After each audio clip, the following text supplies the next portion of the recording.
All right, Joe, thank you. Well, on Tuesday, the president says the U.S. carried out a strike in the Caribbean against an alleged drug-carrying boat from Venezuela. The president is using this as a warning to others trying to smuggle drugs into our country. Our Washington correspondent Rachel Knapp is live in D.C. tonight. Rachel.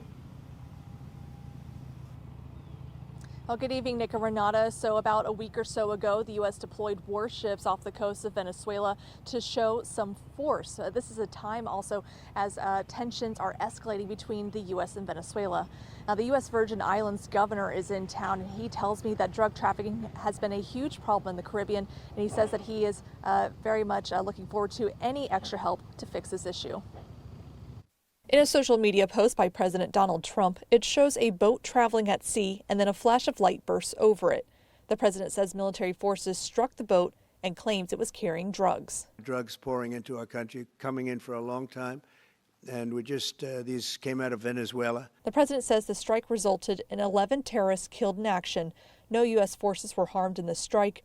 Please let this serve as a notice to anybody even thinking about bringing drugs into the United States of America. Beware. The president claims the boat was part of the Tren de Aragua terrorist organization. The strike comes at a time of heightened tensions with Venezuela. The administration accuses Venezuelan President Nicolas Maduro of leading a drug ring, even putting a $50 million bounty on his head. Other reporting states in recent weeks, the U.S. sent warships off the Venezuelan coast in a show of force and to help deter drug trafficking. Drugs and the guns really create a problem in our communities. We don't manufacture any guns in St. Thomas, St. Croix, St. John.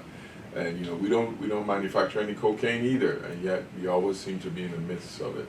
And it just creates incredible disruption for the public and, of course, safety. U.S. Virgin Islands Governor Albert Bryan Jr. says for years they've asked for additional resources to help with this issue. We haven't seen a real U.S. Caribbean agenda in a long time.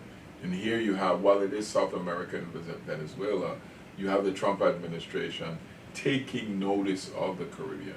If you could remember a couple of years back, there was a lot of concern about how much Chinese investment there was in Bahamas and Jamaica, and nobody was saying a word. Now we have an active warships and destroyers and deployment of people actually taking the war on drugs seriously and moving into the Caribbean. And Nick, Renata, the Trinidad and Tobago's prime minister is praising that U.S. strike on that boat, saying in part that all traffickers should be killed violently. Now, we reached out to the Pentagon and U.S. Northcom, asking them if they're going to increase the military presence, not only in the Caribbean, but also in U.S. territories, and we did not get a direct answer from them. Nick, Renata, back to you.